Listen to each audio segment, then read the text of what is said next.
Ana não tem na sala do pai, viu? Homens, precisamos de vocês aqui. Viu, homens? Carregando andaime. A partir de amanhã, às 7 horas da noite. Todos os homens, Dudu, pegar peso para poder casar bem. Gênesis 37. 19, versículo 19. Lá vem aquele sonhador, diziam uns aos outros: é agora, vamos matá-lo e jogá-lo num deste poço. E diremos que um animal selvagem o devorou. Veremos então o que será dos seus sonhos. Quando Rúben ouviu isso, tentou livrá-lo das mãos deles, dizendo: não lhe tirem a vida. E acrescentou: não derrame sangue, jogue naquele poço no deserto, mas não toque nele. Rúben propôs isso com a intenção de livrá-lo e levá-lo de volta ao pai. Chegando José, seus irmãos lhe arrancaram a túnica longa, agarraram-no e o jogaram no poço, que estava vazio e sem água. Ao se assentar para comer, viram ao longe uma caravana de ismaelitas que vinham de Gileade. Seus camelos estavam carregando especiarias, bálsamo e mirra, que eles levavam para o Egito. Judá disse então aos seus irmãos: que ganharemos se matarmos o nosso irmão e escondermos seu sangue? Vamos vendê-lo aos ismaelitas. Não tocaram nele, afinal é nosso irmão, é nosso próprio sangue. E seus irmãos concordaram. Quando os mercadores ismaelitas de Midian se aproximaram, seus irmãos tiraram José do poço e o venderam por 20 peças de prata aos ismaelitas, que levaram para o Egito. Só até aí, de 19 a 28. Quando você ouve essa história, você sabe que essa história é a história de José. José do Egito. José era o filho mais novo e seus irmãos estavam enciumados de José, de ver o que estava acontecendo. O pai dele deu uma túnica para ele, uma túnica talar, uma túnica multicores, e os seus irmãos ficavam invejando. O pai dele falava para ele poder ir ao campo, ver o que estava acontecendo. José ia lá fazer relatório, levava ao pai, e o pai chamava a atenção dos seus irmãos. José sonhava, dizendo que os seus irmãos, seus pais, iriam se prostrar a ele, dizendo que ele seria maior do que os seus irmãos. Os seus irmãos se cansaram de ouvir isso, se cansaram da vida de José e decidiram dar um jeito em José. E a palavra do Senhor diz que a primeira ideia foi: vamos matá-lo. E vamos pegar e dizer que um animal matou ele. E o seu irmão falou: não, joga no poço, vamos esperar para ver o que vai fazer. Vieram os mercadores que estavam indo para o Egito, venderam José, e José foi levado para o Egito como escravo. A palavra você conhece muito bem, chegou no Egito, José foi vendido à casa de Potifar, para poder cuidar das coisas de Potifar. E você conhece a história. A palavra do Senhor diz, e isso eu acho lindo, que José ele era um administrador tão importante que Potifar não sabia mais o que ele tinha. José administrava as coisas de uma forma tão íntegra que Potifar já não tinha mais noção. A mão de José era uma mão multiplicadora, era uma mão abençoada. Mas a mulher de Potifar se encantou pelo menino José. E se encantando, armou uma arapuca para que ele pudesse deitar com ela. José corre e nessa corrida ela arranca um pedaço da roupa dele e mostra que ele estava querendo assediá-la. José vai preso e passa o tempo na cadeia. E você conhece também a história da cadeia, do padeiro e do copeiro. E ele interpreta um sonho de Faraó. E interpretando o sonho de Faraó, Faraó o coloca como governador do Egito. E ali, através de José, todo o povo de Israel entra para dentro do Egito e passam a fome, os 7 anos de bonança, 7 anos de fome, passa e a nação vem para dentro do Egito, e a palavra do Senhor diz que eles prosperaram, a nação cresceu. 420 anos depois, 430 anos depois, obrigado Bruno, 430 anos depois, vem Moisés, aonde a nação de Israel era tão grande em que eles tinham que ser subjugados como escravos, senão eles dominavam sobre o Egito. Pois bem, quando nós lemos essa história, é uma história linda, quando você começa a entender o papel de José, a postura de José, de não se contaminar, de não se render, de não se inclinar, de não comer das iguarias, de não se deitar com a mulher de Potifar, de não negociar a sua fé, a sua verdade, o seu coração, os seus princípios. Uma das coisas difíceis que tem acontecido no meio cristão é que princípios têm sido negociados, que ideias, que corações têm sido negociáveis, que ações têm sido negociáveis, e essas negociações têm nos afastado de Deus. Essas negociações têm nos tirado da presença do Senhor. A palavra do Senhor diz que com Deus não se brinca, e que nós devemos viver uma vida cristã conforme ela é. O Senhor não tem colocado uma arma, uma espada, um fogo na tua cabeça para que você seja um cristão. Nós estamos aqui porque decidimos ser. Nós estamos aqui porque o nosso coração tem paz em que estamos fazendo. Nosso coração tem paz na certeza que o Senhor morreu por nós. E Ele estando vivo, Ele continua ouvindo o nosso clamor, atendendo a nossa oração e continua nos perdoando e salvando. Amém, queridos? É isso que nos dá a certeza da salvação. É saber que esse Deus, Ele continua vivo. Hoje o irmão Sérgio leu o Salmo, onde diz que tem boca, mas não fala, tem mão, mas não pega, tem ouvido, mas não ouve, tem pé, mas não anda. E é diferente do nosso Deus. Você, essa noite, falou com Ele. E se você atentar no seu coração, você não somente fala, mas você ouve o que esse Deus tem para falar nas nossas vidas. O grande problema é que nós embrutecemos os nossos corações. E principalmente endurecemos os nossos corações nos momentos de crise da vida.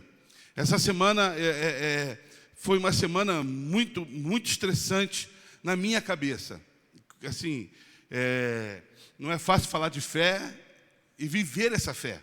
Não é fácil falar de providência e viver essas providências, irmãos. Porque quando eu falo aqui, eu falo para os irmãos daquilo que nós vivemos. Nós não contamos uma historinha, uma utopia, que vida cristã. Não. Nós vivemos e choramos em nossas casas. Teve dias de eu deitar na cama e falar: Débora, a minha cabeça está um turbilhão. Eu não sei o que eu vou fazer. Eu não estou tendo paz. A minha cabeça parece que vai explodir. E aí eu comentei com elas, com a Débora e com a Esté. Falei assim, inclusive eu acho que essa campanha de não vou murmurar era para mim e eu coloquei todos vocês nela. Porque foi uma semana em que a murmuração veio na boca várias vezes. Quase falei, Senhor, onde o senhor está? Eu não estou aguentando. Eu sinceramente não estou aguentando. Eu estou extremamente cansado, extremamente esgotado. E aí até passava e falava assim, troca a pulseira, pai, troca a pulseira, vai, troca. Troca a pulseira porque o negócio está difícil. E foi assim,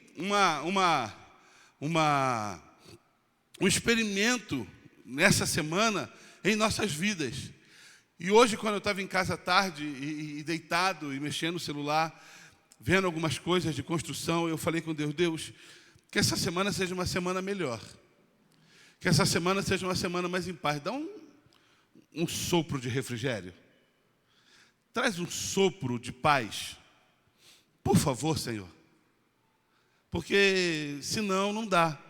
Mas quando nós deixamos em que as lutas, problemas, as amarguras, as possíveis derrotas dominem nossos corações, a única coisa que nós enxergamos são as lutas e derrotas. Quando nós permitimos que isso se torne grande, grande de fato ele será. Mas quando nós colocamos eles nos seus devidos lugares, então você vai olhar, bem, Deus vai agir, Deus vai fazer, Deus vai mover, Deus vai cuidar, Deus vai abrir porta, Deus vai zelar, Deus vai fazer. E aí você começa a alimentar o seu coração de paz, da certeza que o Senhor está agindo, mesmo que você não esteja vendo, mesmo que você não esteja contemplando o iniciar desse mover de Deus, mas tenha certeza no seu coração que esse Deus está vivo, que cuidou de José e que vai cuidar de mim, de você. Quando nós lemos esse texto tem alguns pontos importantes para que possam ser salientados em relação às lutas diárias de nossas vidas. As lutas diárias que você e eu passamos. Ou é só eu que passo? Nós passamos. Lutas em que às vezes nós falamos assim, meu Deus, tem misericórdia. Eu acho que eu não vou conseguir. Não sei se você já orou desse jeito. Eu acho que eu não vou conseguir. Inclusive, o tema da mensagem é esse. Que esse momento em que você pensa não é o seu fim. Não é o momento em que vai ser o ponto final da sua vida. Ao contrário disso, é o momento em que Deus entra, estabelece milagre e você vê o frutificar e o agir de Deus sobre você e sobre mim. Primeira coisa que eu aprendo é quando Deus soberano nos reduz a nada, é para redirecionar a nossa vida e não para extingui-la. Quando esse Deus, Ele nos reduz, Ele nos aperta, não é para nos extinguir, não é para acabar comigo, contigo, é para nos redirecionar. E todo redirecionamento é difícil, porque requer novos caminhos, requer novas atitudes, requer novos princípios, requer uma nova visão, requer um novo coração, requer uma nova mentalidade. Você já reparou que quando você vai se aconselhar ou vai conversar com alguém e você abre o seu coração para essa pessoa e você fala assim: pô, Bruno, eu estou com tanto problema, eu estou com esse problema assim. E o Bruno fala assim: rapaz, por que você não toma essa decisão? E aí você fala: nossa, Bruno, como que eu não tinha visto isso? Não, eu já passei por isso. Toma essa decisão e deixe com que Deus direcione. E você faz aquilo e parece que era uma decisão tão simples que estava na tua frente e você não conseguiu ver. Mas para poder aceitar um novo princípio, é necessário mudança de mentalidade. É necessário coração flexível. É necessário sensibilidade para poder ouvir, entender e fazer. Pessoas turronas não conseguem ir adiante, porque ele acha que aquilo ali está certo, é o fim de papo. Mas quando você permite que esse Deus vai nos redirecionar, nós vamos começar a entender que Deus tem vários planos e caminhos para nossas vidas. E que esses caminhos nem sempre são revelados a nós, mas são nos conduzidos pelas suas mãos. Ele nos conduz pelas suas mãos. Quando aconteceram algumas coisas comigo, com a Débora, com a família, um pastor falou para mim assim: Alexandre, você não tem a mania de cantar na sua igreja, se uma porta se fecha aqui, outras portas se abrem ali? E eu olhei para ele e eu falei: canto. Ele falou: então viva. Eu falei: não é o senhor que está morando na casa da sua sogra. Mas entendi. E saí dali. E quando eu saí dali, eu saí tão aborrecido com ele, porque para mim aquela palavra foi um sarcasmo em relação ao que nós estávamos vivendo. Em que a gente não conseguia enxergar mais nada.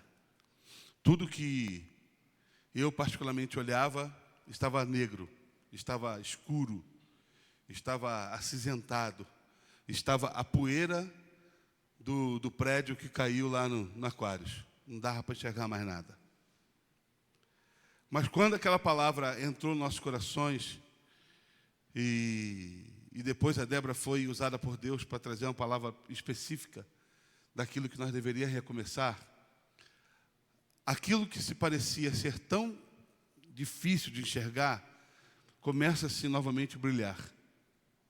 E você começa a ver outras possibilidades daquilo em que Deus quer fazer. Conclusão da história, nós chegamos até aqui. Nós caminhamos, vencemos, passamos. Conseguimos vencer, conseguimos passar. A casa venceu. Nós 4 vencemos e conseguimos ultrapassar qualquer barreira. Destinos dados pelos homens não podem ser o seu fim. Tentaram parar José, homens tentaram parar José, seus irmãos. Potifar tentou parar José. O copeiro tentou parar José. Mas só é o fim quando o Senhor determina dos céus aquilo que Ele quer sobre a minha vida e sobre a tua vida. O que é determinado por homens não determina o seu fim, não determina o seu ponto final. O redirecionamento de Deus, ele é perfeito quando temos ouvidos atentos, prontos a percebermos o direcionamento, o que Ele quer fazer, a obra que Ele quer realizar, os seus planos. E nós só vamos entender quando nós nos lançamos sobre a vontade dEle. E lançar-se sobre a vontade de Deus não é fácil. Porque você não está vendo, você não está palpando, a única coisa que você está é tendo fé que Deus vai fazer. Então, é você lançar o seu primeiro passo aonde não tem chão e crendo que esse Deus vai colocar um chão para que você pise. Crendo que esse Deus, Ele vai fazer o impossível. Crendo que esse Deus vai mover ao teu favor e ao meu favor. Quando eu leio isso, que Deus, Ele nos redireciona, mas não quer nos extinguir, não quer acabar comigo e com você, é porque Ele quer nos dar um novo caminho. Quando o versículo fala, claro que esse versículo está relacionado a um outro propósito, mas quando fala, eis que eu te mostro um caminho sobre modo excelente. Claro, o caminho do amor. Mas o caminho na qual o Senhor nos mostra, Ele é excelente. Porque a vontade dEle, ela é boa, ela é perfeita e ela é agradável. E é importante nós entendermos isso. Então, se Deus está te redirecionando, se Deus está tocando o teu coração, e se as coisas estão caminhando por aquilo que Deus está falando, não perturba o teu coração. Tenha paz. Deus está nesse negócio. José poderia ficar macho quando foi preso. Ele poderia falar, Potifar, eu cuidei das suas coisas, cara.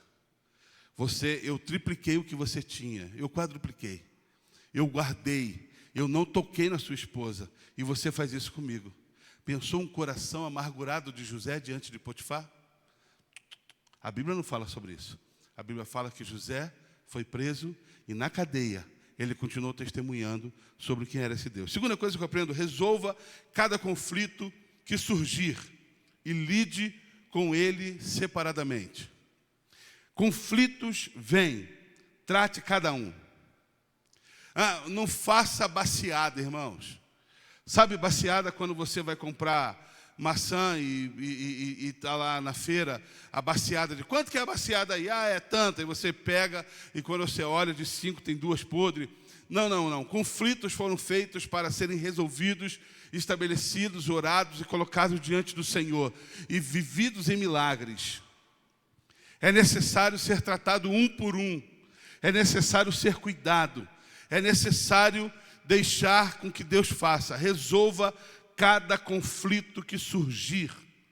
Quando eu estava hoje relendo essa mensagem, eu falei, Senhor, a semana passada foi uma semana de muitos conflitos no meu coração. De muitos conflitos. Mas eu quero tratar um por um na minha vida. Eu quero que o Senhor me ajude a tratar um por um. E eu quero que o Senhor estabeleça no meu coração a paz. A paz que transcende o entendimento. Vai além daquilo que eu consiga imaginar. Porque paz, para muitos, é ganhar 40 milhões na Mega Sena. Agora eu estou tranquilo, eu tenho 40 milhões no meu bolso. Muita gente se mata porque tem 1 milhão.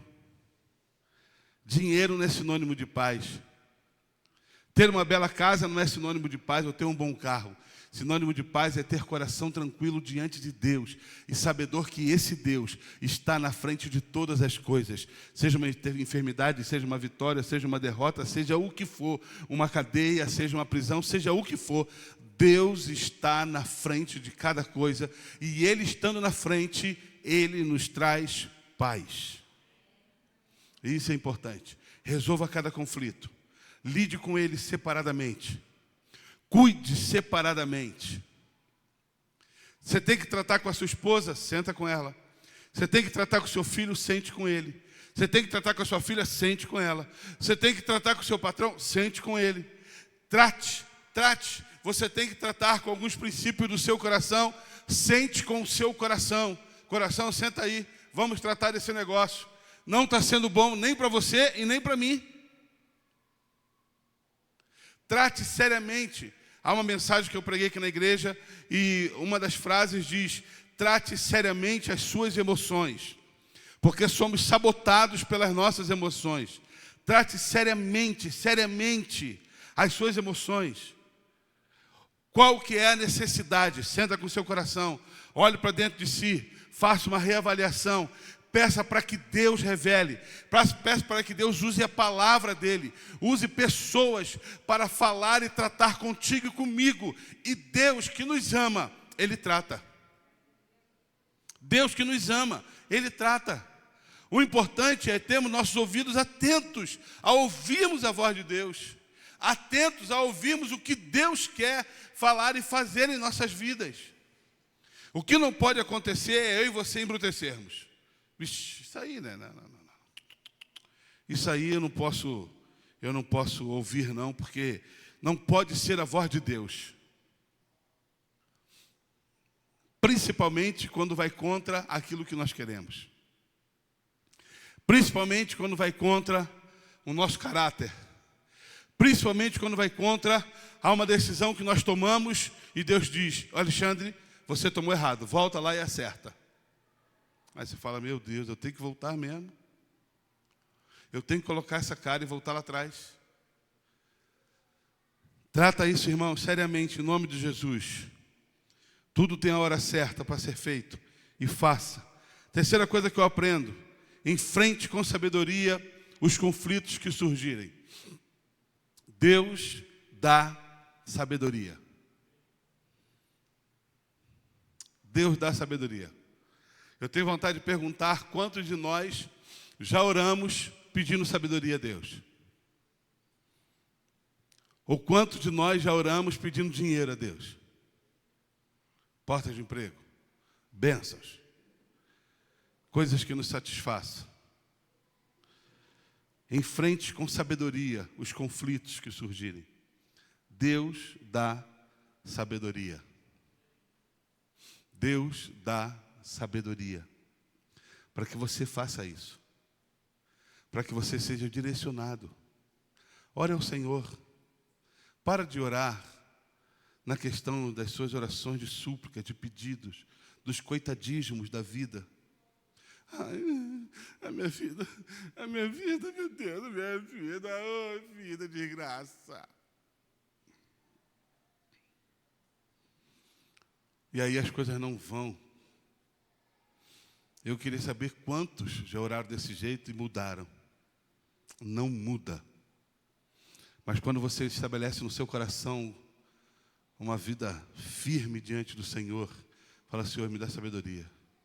Eu preciso tratar esses assuntos. Eu preciso cuidar disso. Eu preciso saber o como sair dessa situação. Me dá sabedoria. Me dá sabedoria.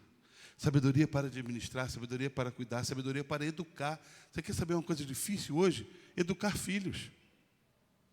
Para mim, para Débora, já foi difícil educar Isaac e Esther.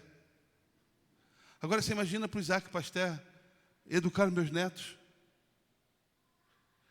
Se para mim, para Débora já foi difícil, para eles, para Moriá, para o Rafael Maiara, para o André e Diana, que já tem ali, porque é difícil. Deus, você tem que me dar sabedoria para conduzir o meu filho, para poder saber o que é manha e o que de fato é necessidade. Saber e que meus filhos não podem ser empecilhos na minha vida. Não pode ser. Queridos, filhos não foram feitos para serem empecilhos da tua vida. Filhos foram feitos para serem bênçãos na tua vida. Bênção. Meus filhos não podem me pedir nada, nada. Desde quando era pequeno, colocava no Moisés um, colocava outro no colo, o outro. Trazia para a igreja: senta aí, olha, fica sentado. Fica sentado. O couro vai comer no teu lombo, meu velho. Peça a Deus sabedoria para que você faça isso. Sabedoria para negociar, irmãos. Sabedoria para sair dos seus problemas. Sabedoria para trazer alguém a ter um encontro com Jesus Cristo. Você nunca orou nisso, talvez? Deus, me dá sabedoria para pregar o teu evangelho, para trazer o meu marido, a minha esposa, meus filhos na casa do Senhor, se converter. Eu não posso levar isso só para mim, eu preciso expandir para outros. Deus, me dá graça, me dá sabedoria para eu poder pregar o evangelho do Senhor. E último, sempre que você perceber que não pode fazer alguma coisa, espere. Não se antecipe. Não troque os pés pelas mãos. Espere. Espere. Para os ansiosos de plantão, isso é uma ruína. Quem consegue esperar aqui? Levanta a mãozinha. Ixi. Sabe por que eu não compro pela internet? Porque eu não sei esperar. Eu gosto assim, ó, toma lá da cá. Quanto que é? Toma, me dá aqui, me dá. É meu. Se eu compro uma coisa pela internet, irmão, toda hora eu passo na portaria e falo, chegou? Não, quando chegar eu mando um aviso para o senhor. Não, beleza, eu só perguntei, meu.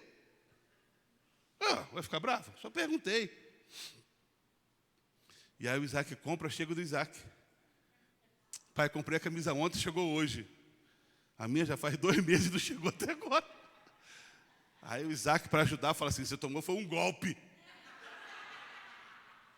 Fala assim, é trouxa mesmo, meu pai. Você tomou um golpe. Mas eu não compro na internet porque eu não sei esperar. E esse não saber esperar, a gente leva para tudo, inclusive para Deus. Espera. Aquieta o coração. Acalma o teu coração. Imagina se o José não soubesse esperar quando ele estava preso. Vai chegar a hora, fala, quando você estiver diante de Faraó, não esquece de mim não, hein? Não esquece de mim não, quando você estiver diante do Faraó. Deus vai providenciar uma oportunidade para que você fale de mim. E José ficou lá. E José ficou lá fazendo o quê? Preso, esperando que essa oportunidade pudesse acontecer.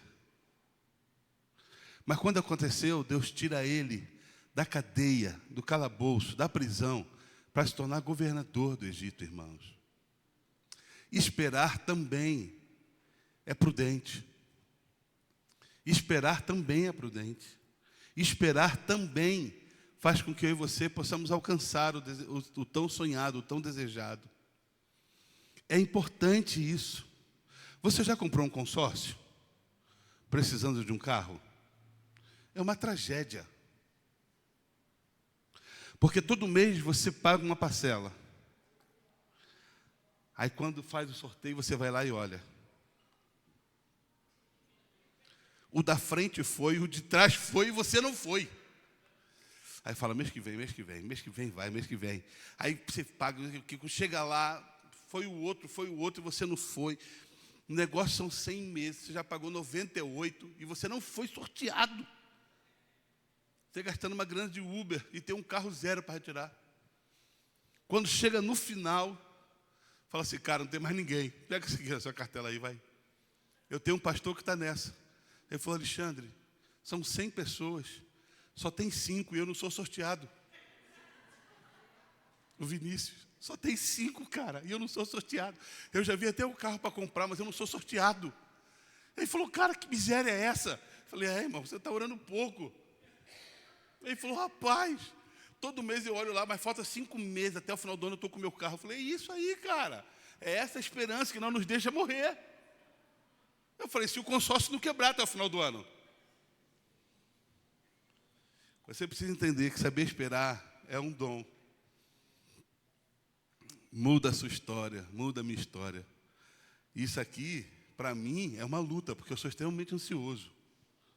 É para ontem, é para ontem, para ontem, para ontem. E, assim, para ontem. Mas não é sadio. Não é prudente.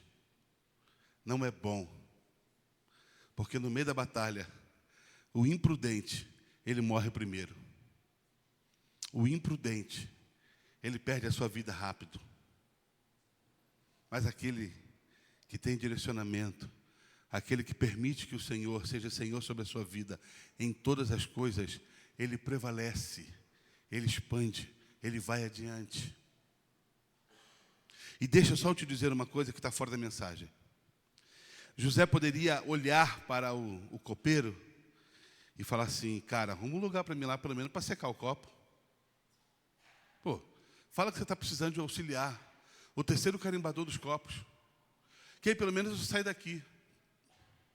Então você desejar o que o outro está passando, o que o outro tem, não é para você. Não é para você. O que Deus tem para você é perfeito. O que Deus tem para a sua vida vai mudar a sua história. O que Deus tem para você é bom, é agradável. É aquilo que a palavra do Senhor diz, e isso é uma visão dos céus, mas quando a palavra diz que nem olhos viram, nem ouvidos ouviram, não penetrou no coração do homem, o que Deus tem preparado para mim, para você, para aqueles que o amam. É o que Deus tem preparado. É o que Deus está fazendo todos os dias. Olhando para Alexandre e fazendo. Olhando para Débora e fazendo. Olhando para o André e fazendo. Olhando para o Rafael e fazendo. É o que Deus está fazendo todos os dias. Por mim e por você. Então não olha para o outro, não. Fique em paz. Deus sabe a hora boa. Deus sabe a hora de derramar. Deus sabe a hora de fazer. Deus sabe a hora de te tirar da situação que você está e te colocar como governador, em nome de Jesus. Vamos ficar de pé? Eu gostaria que você fechasse os teus olhos. E antes de orar, eu gostaria que você olhasse para dentro de você e que você detectasse a sua maior dificuldade em crer. A sua maior dificuldade em crer. Em confiar, em esperar. Eu sei qual é a minha maior dificuldade.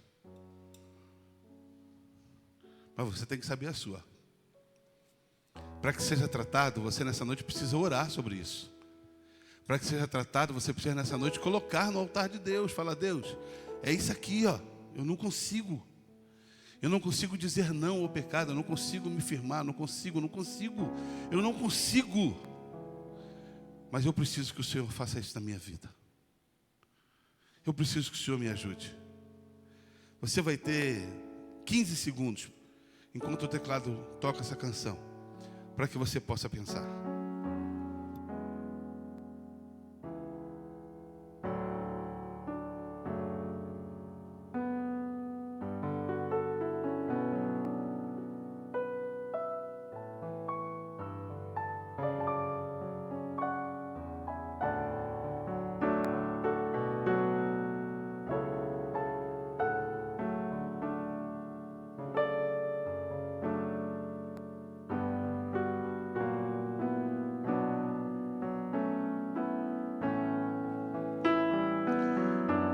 Pai eterno, nós devemos saber aquilo que nos impede. Isso é o homem avaliar a si mesmo. É o homem olhar para o seu coração. É o homem reconhecer as suas necessidades. Se eu não reconheço a minha necessidade, eu não posso pedir mudança. Porque eu impeço que Deus faça. Porque eu já me acho perfeito.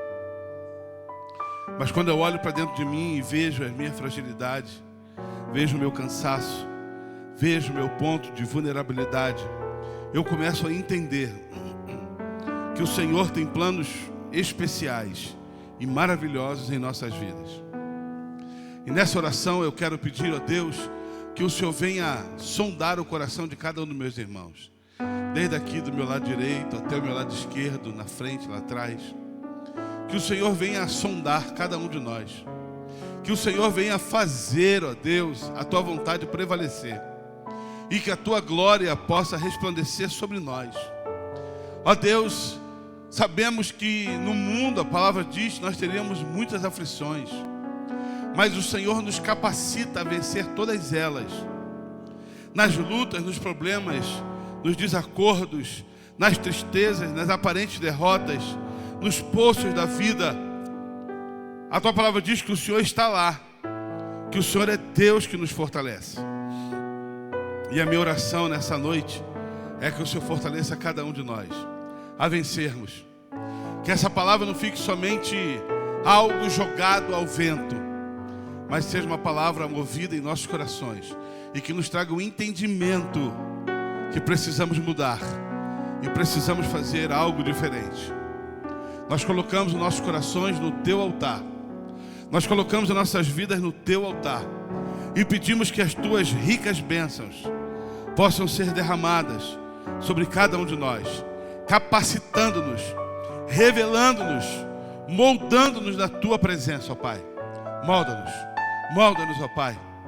Toma-nos, ó Deus. Faça a tua obra acontecer em nós. Nós te agradecemos. Colocamos nossos corações no teu altar e oramos em nome do Senhor Jesus Cristo. E que a graça do nosso Senhor e Salvador Jesus Cristo, o amor de Deus, o nosso querido Pai, e que as doces consolações do Espírito Santo seja presente com cada um dos irmãos, desde agora e para todo sempre. Você pode dizer amém, queridos? Queridos, você, por favor, procure a Flávia. Ela não vai procurar ninguém. Procure a Flávia. E amanhã, às 7 horas da noite, eu te espero aqui, firme e forte. Quem? GCN? Não, espera não. Tudo aqui, firme e forte. Tá, irmão Sérgio? Deus abençoe. Vai na paz do Senhor. Queridos, quem quiser comprar empanadas, R$10 o pacotinho com 10 empanadas. Estamos R$10. R$10 para poder ir embora.